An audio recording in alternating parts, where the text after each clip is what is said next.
My name is Dan Collins. I'm the PI on an EPA-funded curriculum called SCAPE, and we have a PowerPoint to share with you, a little bit of video, and let me quickly introduce our two panelists, which include Crystal Brown, who's a science teacher at Gunnison High School in Gunnison, Colorado, and Jed Tugas, who is a science teacher up in Ronan, Montana, right at the south end of Flathead Lake. So they're part of a much larger cohort of a number of science educators across the Mountain West who have agreed to implement and take into the field the SCAPE curriculum. So without further ado, I am going to share my screen and get into the PowerPoint proper. So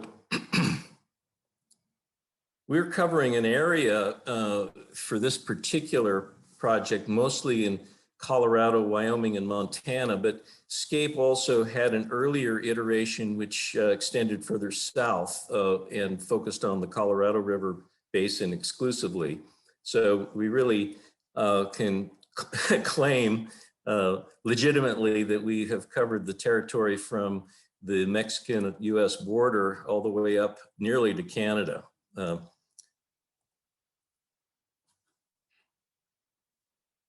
So what is SCAPE? SCAPE's a water quality curriculum for high school students that provides field work and online environmental education opportunities to schools across the Mountain West. And we're putting this in a context. This is very important. We're not just, we love the field work, but we're beginning the program by giving students an opportunity to understand something about environmental history, environmental ethics. We're thinking about personal water use. We're thinking about the current global crisis in water. So it's a much larger context that we are providing to the students. And we also correlate with, many of you are using the NGSS, Next Generation Science Standards, and there's a whole lot of these that we use relative to our various lessons. This is just a short sample of how that gets set up in the lesson. So these actual elements would be within each lesson plan. So here's our geographic area. We're extending all the way up, as I said, to the Canadian border. And Jed is sitting up here in Ronan, Montana, in what is really the Columbia watershed. And then most of our schools are situated down in the Colorado River watershed. And you can see every pin is a school. And we hope to populate this with more partner schools as time goes by. So learning outcomes, what do we got? Increase environmental literacy and a sense of stewardship. Goal 2, experience behavioral changes through voluntary means. Goal 3, learn to use digital tools and conduct field research. Goal 4, connect local data to system-wide knowledge. And goal 5, career development opportunities for both students and teachers. I spell these out because this, for those of you interested in how the EPA is working, these are actually the goals that were in our initial application to the EPA. And so they're quite specific. Now, and I'm going to step you through some of these. So in terms of learning outcome 1, increase environmental literacy. This is really where we're giving them the contextual information about environmental history, environmental law, ethics, etc.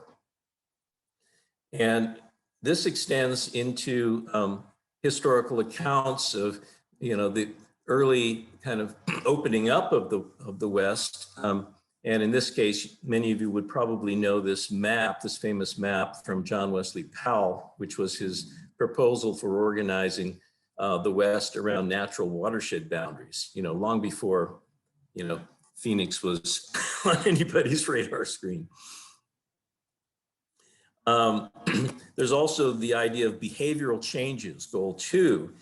So we're demonstrating connections between personal habits and environmental impact, and hopefully make a connection to an empathetic connection, if you will, with what the situation is globally. And so you can see just quickly some images across the bottom of women in Syria, women on the Navajo Nation.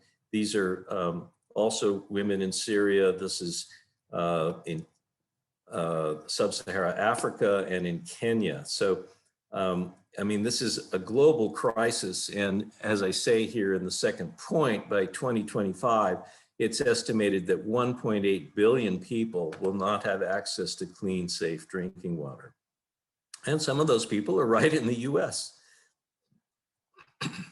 And so to get at this, we have different tools that we can use. There's a simple chart that students can use to kind of record or kind of their own water use on a weekly basis, and then multiply it by the number of people in their household, and they can get a sense of how many gallons per week they're actually using.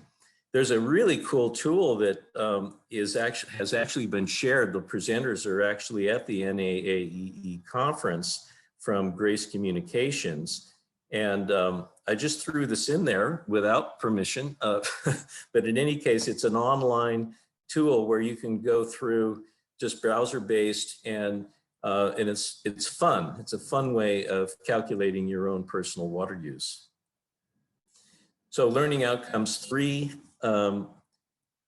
we're introducing a lot of new digital technology, and in 2 ways. One is that we're really thinking about mapping instruments and ways of sharing data across this large geographic area through a Google, now called Workspace. It was called G Suite.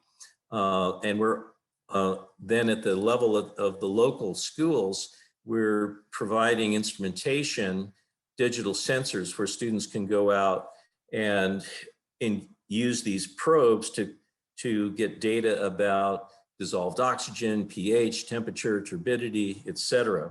So these are the chemical indicators. We're also looking at flow rate, and we're also looking at macroinvertebrates. So all of these things provide a water index, a water quality index, as you know.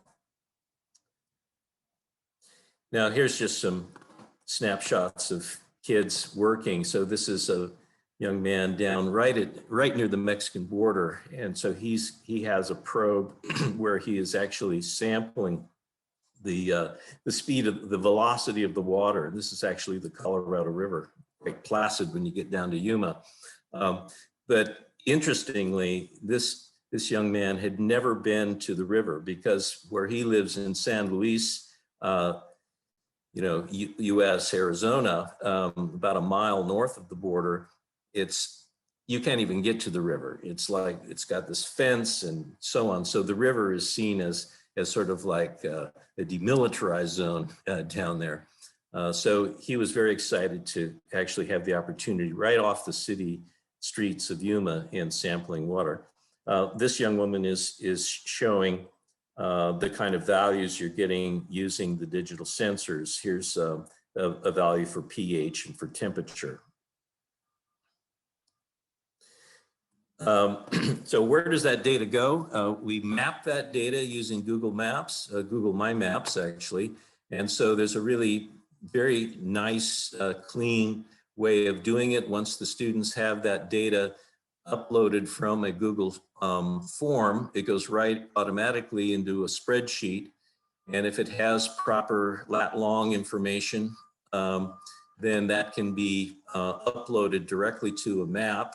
And then what you're seeing here, it's a little bit of a confusing graphic, but this is an area on the Animas River.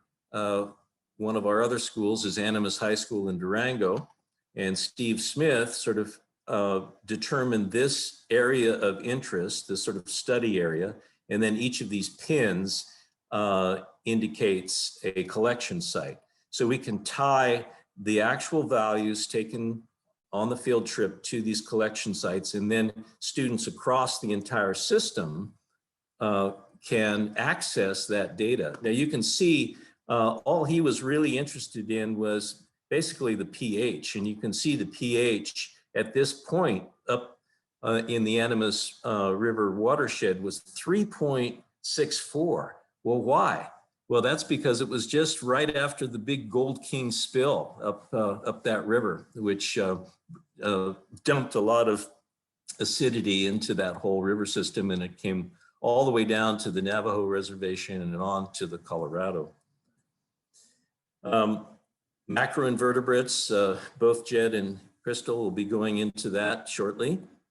We're looking at the life cycles, so the stages of macroinvertebrates and their emergence as adults. Now, what learning outcome 4, we're using comparative analysis of data from multiple classrooms. So we're in the process of doing this, but we really want to connect these multiple schools together. So they have a dialogue and an appreciation of the differences and the similarities between Pinedale, Wyoming, and Yuma, Arizona, and Ronan, Montana, and Gunnison, Colorado. So they all have similarities, but there's some significant differences that are driven by local conditions, obviously. So we're really promoting a kind of systems thinking. And so again, I just pull up that same map just so that students are beginning to appreciate the breadth of that landscape and the different challenges relative to water quality and supply across that whole system. So the final outcome that I'll discuss is more career development opportunities for students and teachers. And so we're looking to identify local mentors, professional partners, academic institutions, businesses, nonprofits that can partner with us to kind of get the word out and help support these kinds of field work that we do and so on. This is one example of many. This is a snowshoe overnight that we do with the Telluride Institute in southwestern Colorado. And so the students are actually having an opportunity to interact with hydrologists and avalanche experts and so on. They actually snowshoe in about 3 miles and then big snow pits and calculate SWE, snow water equivalents and so on.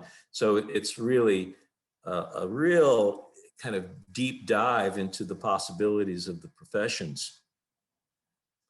And then the final exciting thing that I'll just touch on is we're right in the middle of developing a water quality app that would be available for download to any smartphone. And so this is a lot of information on this slide, but basically a user would be able to put in their own information, and then it would come up on a map in terms of automatically locate their position on a map with their lat long. They would be able to enter in values in terms of the physical characteristics of the stream, and then they would be able to enter in values in terms of the chemistry, dissolved oxygen, pH, et cetera, and then also macroinvertebrate information. And there's going to be kind of layers of information that you kind of dive as deep as you want about any particular macroinvertebrate.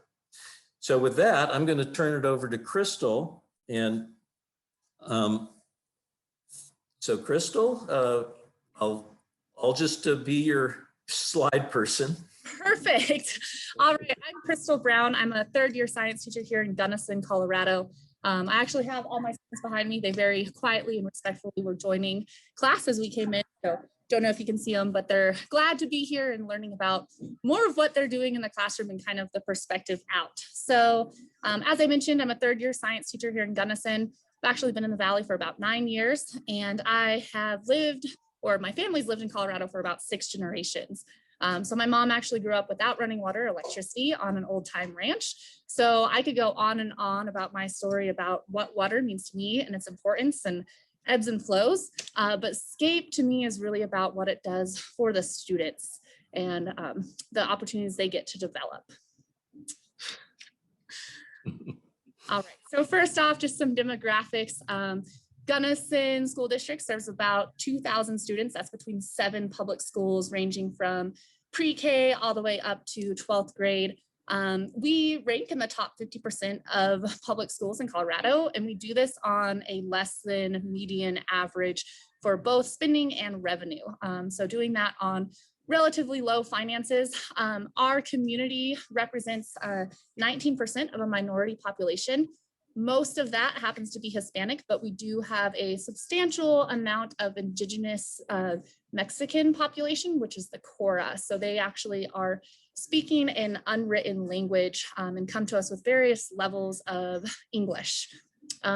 Within our environmental science class, I think we do a really good job of kind of equity and reaching out to different groups, because we actually this year have 37% of a minority enrollment between my class and one other section. And I think that's fairly representative of what we see from year to year.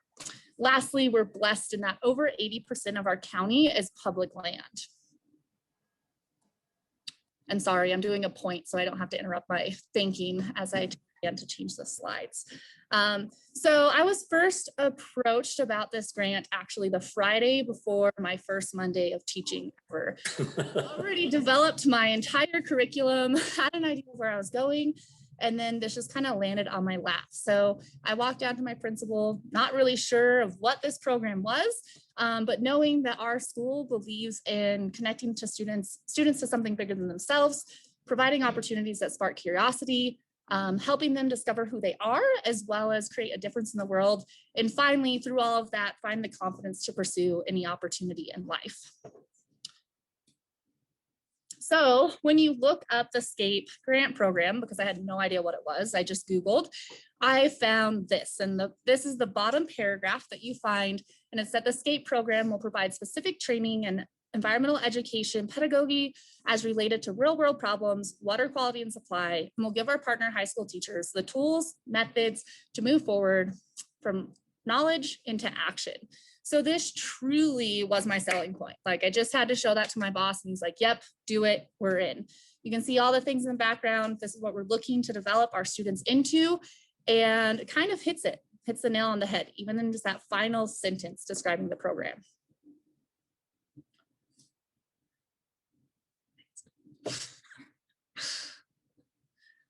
So students start out, and this kind of happens in various times depending on the year, but initially we do try to start out with a Google My Maps project. So students are orienting themselves to the greater Western United States. They're seeing where Gunnison exists relative to the rest of their world, or really relative to the Colorado River and all of the water that must be distributed to larger cities to the west. So we kind of start general big picture, looking at the Colorado River, recognizing that, man, this river doesn't even reach the ocean anymore. They then become oriented with, well, okay, Gunnison's about the middle of the state. We're on the western slope. And now we're finally zooming in. We see that we have the largest reservoir in the state of Colorado, which actually supplies a lot of water to dams downstream, which are essential for a lot out west, not only water supply, but also electricity from hydroelectric dams. And then finally, we zoom into our valley and we see that there are a lot of different streams coming together, and we're really at this confluence. As students get out into the field, they are absolutely learning week after week. So part of this was looking at Gunnison's 80% public land, but at the end of the day, there's very little public access along the rivers. So students initially created a Google My Map highlighting different potential areas of study 3 years ago.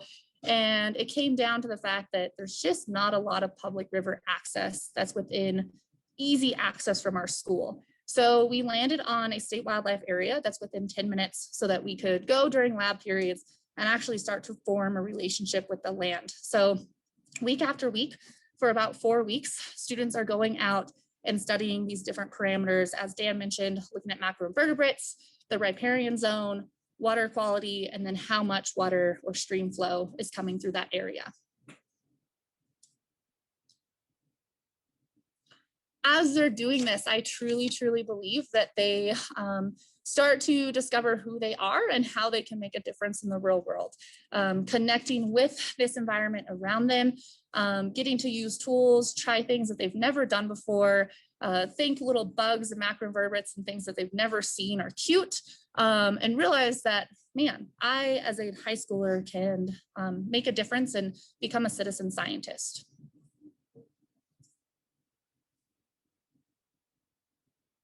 So at the end of the day, I really, this is one of my favorite pictures I think I've taken of this year, and the students are sitting behind me right now. But, you know, I've got these two kids, one of them's carrying his Nikes, the other, you know, has this net carrying a frog. He's just so exciting, beaming from ear to ear. And I think this really highlights, as we go out to this area week after week, they're getting to explore, getting to see, try something new, and really gaining that confidence to just jump in and explore everything that's around them.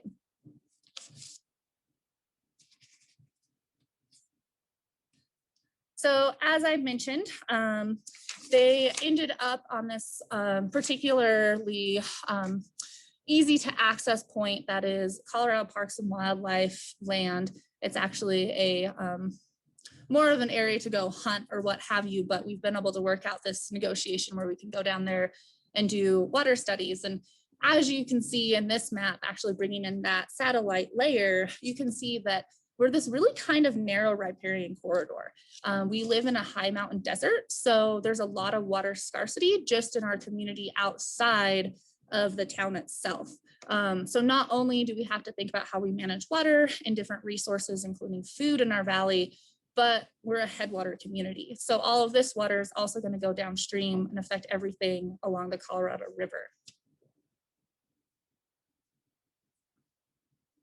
So once the students have created a polygon with their particular data points, this is where we can really start to talk about bringing in the data, analyzing it, making predictions, and connecting to what the greater impacts on the water system are. So this particular set looks at nitrates. So students were interested in studying how the nitrates might be different between the two sites, and especially how humans are impacting that.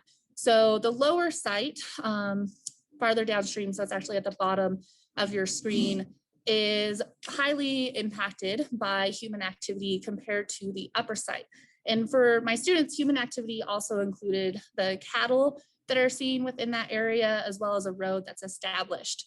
So they were able to analyze those nitrate levels and see what they thought potential causes of that might be.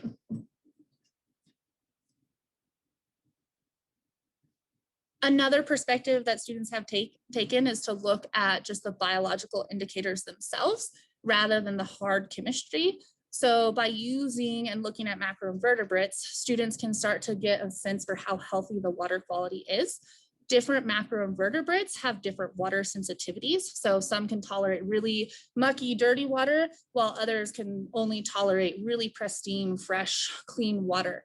So students are able to analyze that and make sense of, again, how a small insect can actually tell us how the health of the system is. So one of the fun things about this is that I feel like this is a place where curiosity and interest year after year really just gets sparked.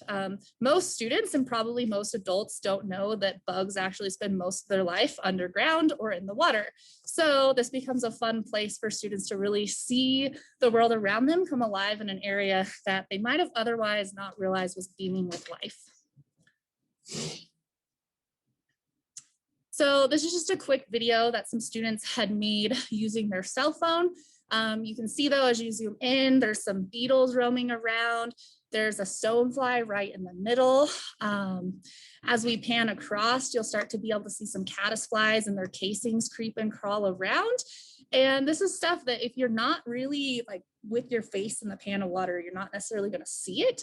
And you're not going to realize the impact and importance it has for you to recognize how things are doing in your community. So again, as we're zooming out, you really just, it looks like a bunch of muck in a bucket.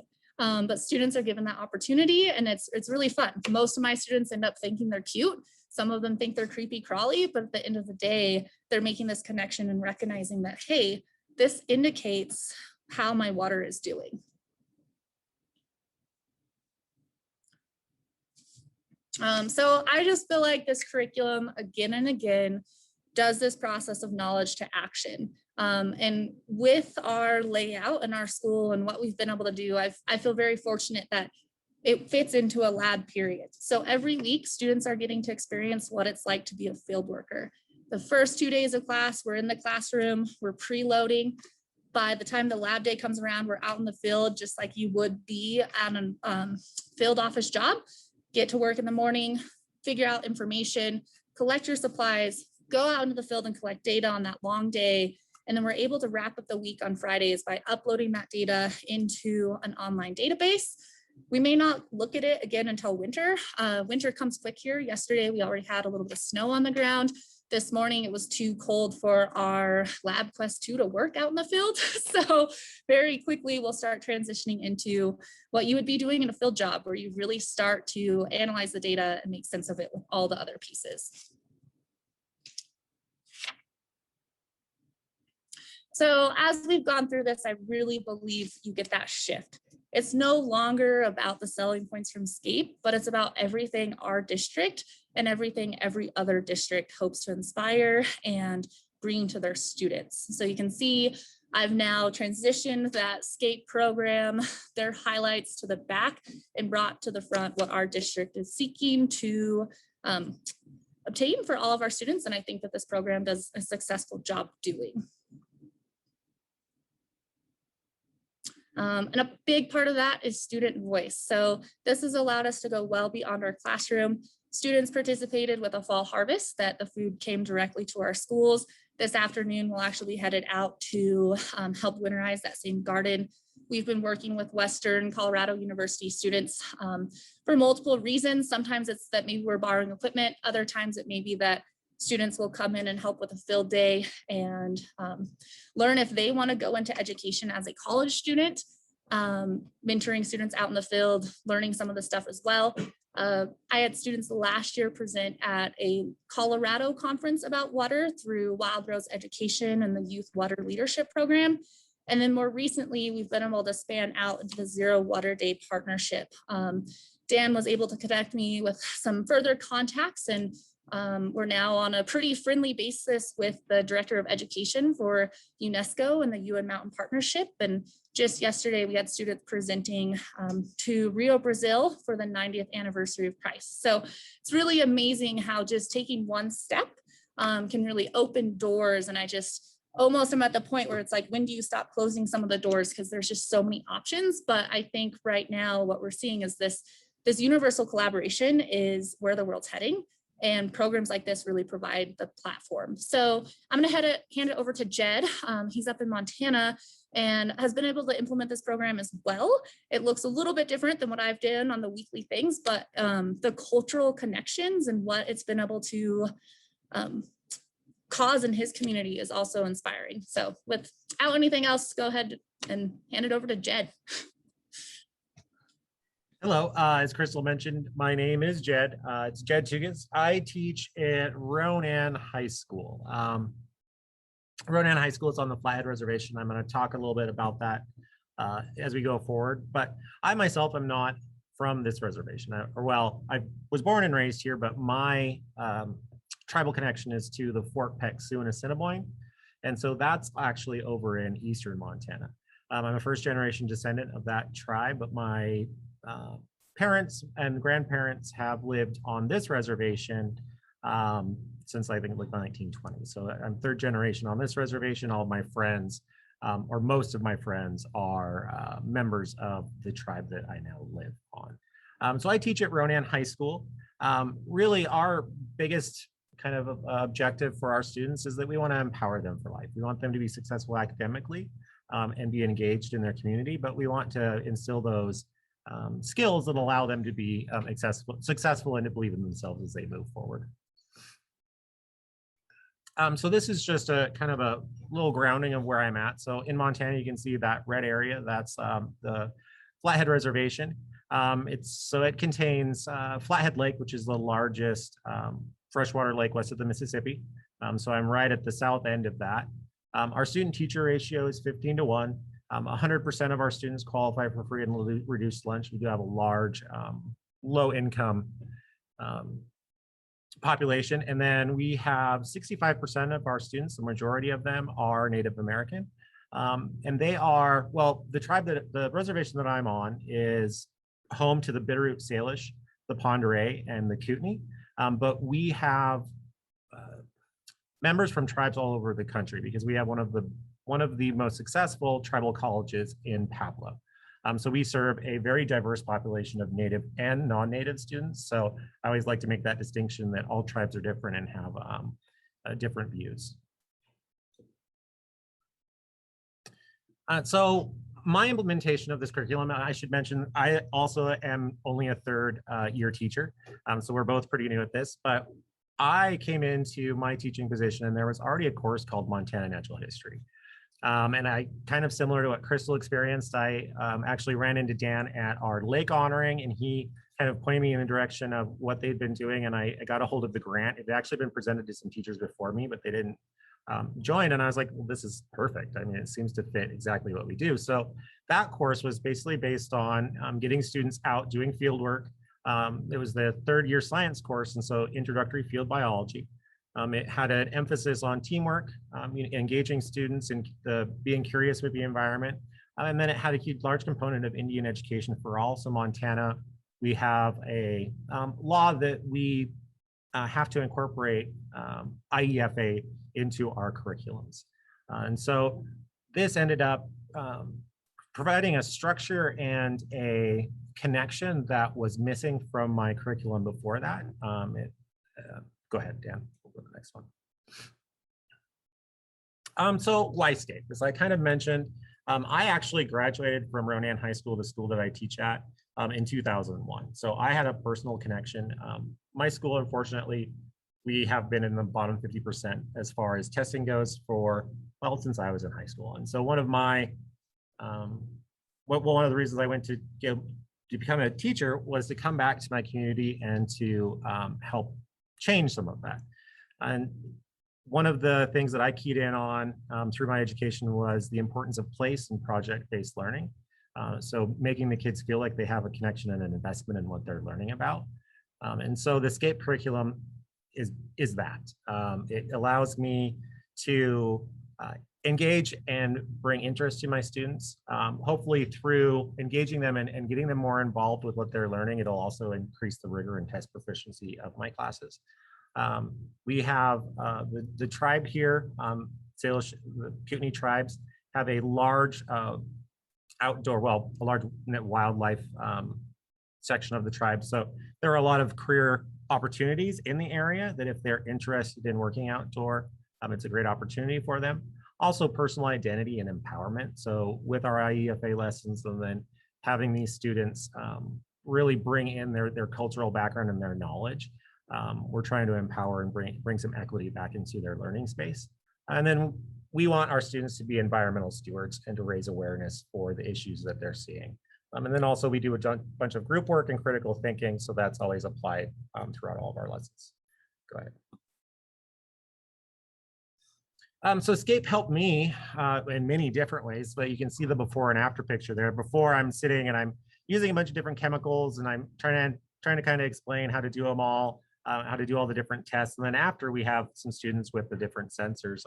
I still do use a lot of the chemical tests in the before, but it's more of a training so the students know what the actual numbers mean. But the after image, it allows us to go out and to collect data much more comprehensively and quickly. But we use those modern science equipment. So the grant funding allowed me to purchase all new equipment for this program.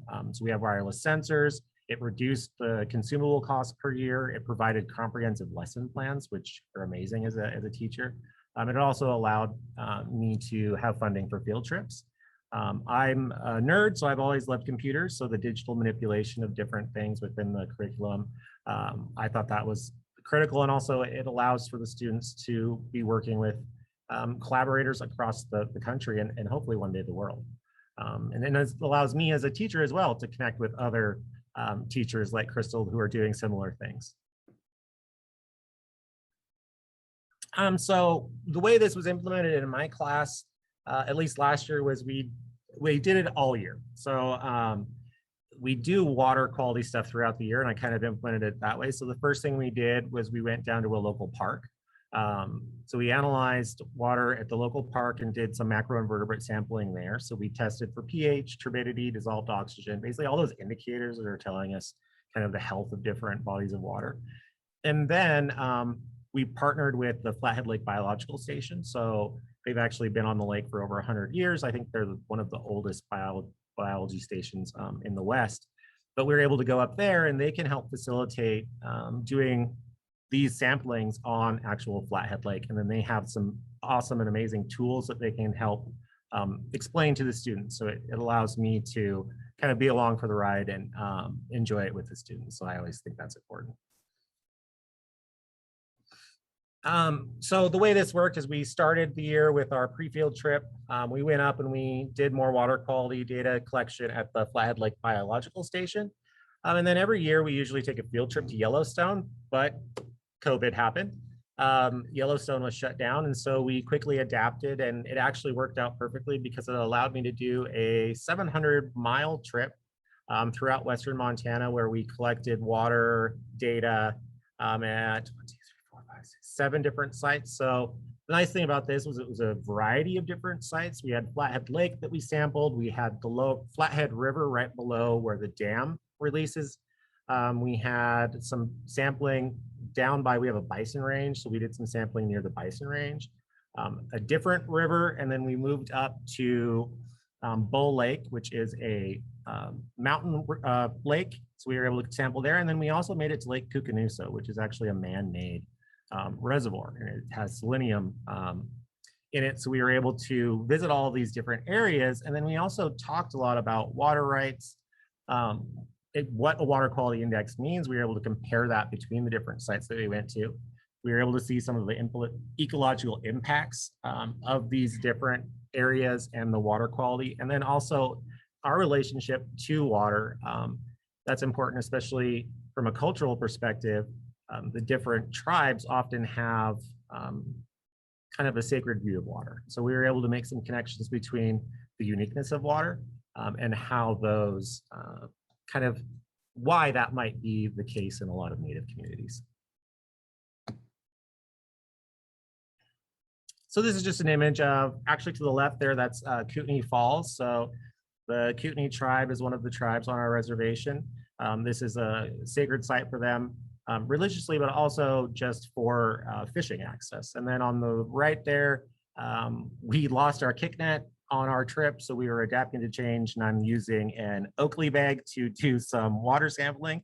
So you don't really need a lot of fancy equipment to do this, which is kind of the nice part. And then we did macroinvertebrate sampling down in that bottom. So that's just using ice cube trays, and we're dumping some water in there and seeing what types of critters we can find. Again, Crystal mentioned we use those as they can be indicators of the health of a stream.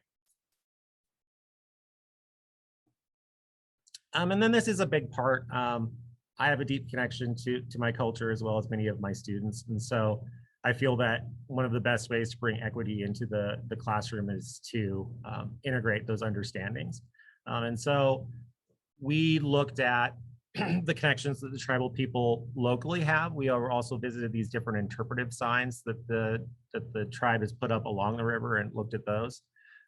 So we also did, the tribe has a couple curriculums that we integrated. It's called, I can't remember the name of it, Water on the Land. And so we incorporated a lot of the understanding of bull trout and their importance and making those connections to sustainability, but also kind of that protection of resources that they have. And then we also locally are dealing with a lot of water rights issues. And so we were able to have these really in-depth conversations about what that means culturally, and then also what the economic factors are, and kind of take that whole system view and look at why things may be presented in certain ways. So it allowed my students to be very critical of the things that they were seeing around them. And then we had a lot of the different extensions of SCAPE. So as I've dug into this curriculum, I found more and more ways that I can implement it in my classroom. In fact, last year, we had a pretty weird winter. We had the deadliest avalanches, I think, in Montana history. And that was right around the time when Dan had shared an email with me or shared a resource where he was working on doing some snowpack analysis. And I was like, this is perfect. I already do a field trip where we do winter ecology. And so I integrated that into our field trips. We went up and we did snow pits. So we were able to look for snow and water equivalency to figure out the amount of water that we would have in the spring. We looked at the importance of that snowpack to mitigating the effects of drought that we're all experiencing in the West and how that's going to be exacerbated by climate change. And then we also were able to talk about the importance and properties of our watershed. We have a lot of water that moves through we're at the kind of headwaters. So we have a ton of water that moves through that has low nutrients. And that's important when we're considering our lake and the properties of our lake. And I think that's it for me.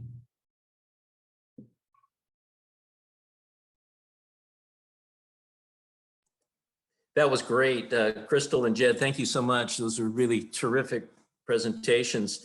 And I just wanted to kind of go out on a quick note here that we'd love to distribute the curriculum to any of you who are interested, and it can take many forms: a physical 3-ring binder, electronic PDF, or if you're really interested in diving deep, we'll sign you up into the Google Workspace and you'll have your own kind of email and access as an editor into the curriculum. But we really like to get the word out and build a community that combines all of these different elements that we're looking at in the SCAPE curriculum. So many thanks to the Environmental Protection Agency. I see that Wendy Dew is my supervisor really from the EPA is on the call. This is wonderful. Hi, Wendy. And want to thank Arizona State University, where I'm a professor. Western Colorado University has been very involved in Gunnison, Colorado. The Telluride Institute, I'm president of the Telluride Institute, so that is a kind of helpful connection in southwestern Colorado. And then Jed mentioned his connections and my connections with the University of Montana's Flathead Lake Biostation. And of course, thanks to all of our partner schools who have just been terrific throughout this whole process. So if you want to get in touch, here's our emails. Don't hesitate to reach out to any of us. We're going to try to keep this going. Our grant really comes to a close at the end of October, but this is not the end of the SCAPE curriculum by any means, and we hope to expand it and find resources going forward to keep it going and to expand to a larger community. So with that, we're going to open it up for any questions. I guess we have a minute or two that we can use for this process. And also I see people putting things in the chat, which is terrific. And let me know if there's questions that aren't getting answered. So are there any questions from the gallery?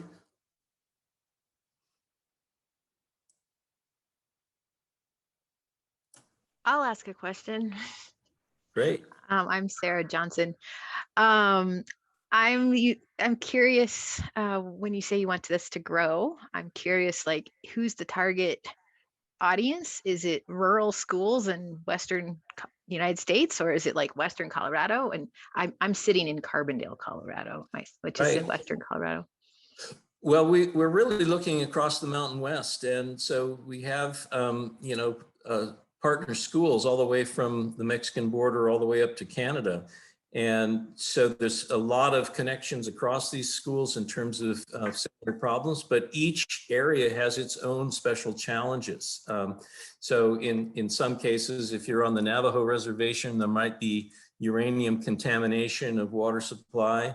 If you were down in Yuma, you might have high salinity in the Colorado River, and it is a problem in terms of irrigating traditional crops. You have to have salt-resistant crops. You have fracking up in Pinedale, Wyoming. I mean, there's a panoply of issues. And so our thought is if we can connect together as a community and share resources and understandings of place, that we can make some progress in terms of solving some really intractable problems relative to water quality and supply. We've got good friends in Carbondale, and I'd love to get you guys involved if there's interest. I'm Wild Rose Education. That was Crystal's partner in crime. So I don't have a Yes. tie. You're already connected. You're already Yeah, connected. so yeah, Cool. Sarah helped last year with getting a couple of my students actually involved with local water conversations in Colorado, and now they're kind of spearheading as we go national to talk at COP26. So thanks, Sarah. Are you going to the COP26? We're going to COP26. Yep, COP26. We're presenting on November 4th. We'll be talking.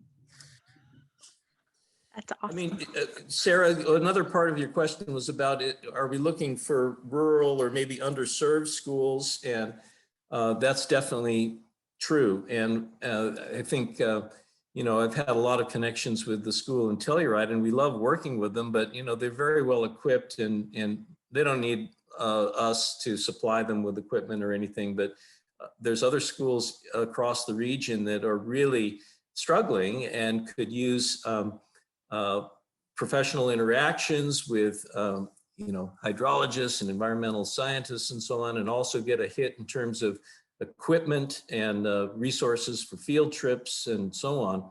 So if you know of a deserving school, let's say, we'd really love to hear about it. Any other questions or comments?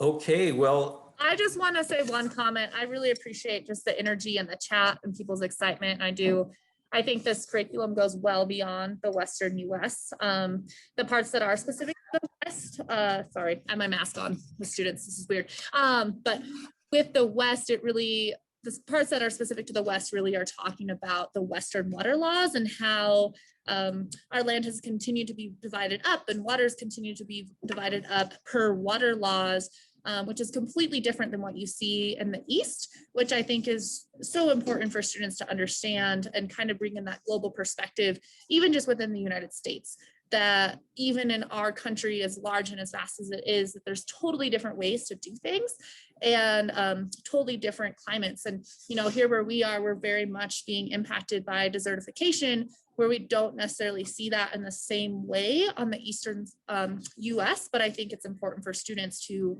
make those connections so that as they go on to make decisions and become world leaders, they're aware. So thank you guys for that enthusiasm. The chat's just been awesome.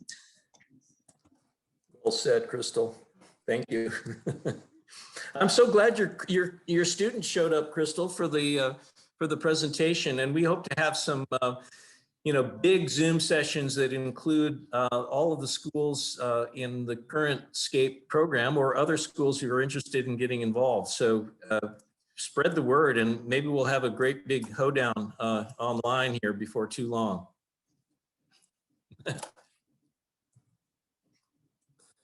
Okay, and Deb, thank you, Deb Thrall, as our moderator from NAAEE. Really appreciative of the opportunity from the conference organizers. I think this is a terrific conference and such a rich set of resources and a really innovative and creative way of connecting with like-minded folks.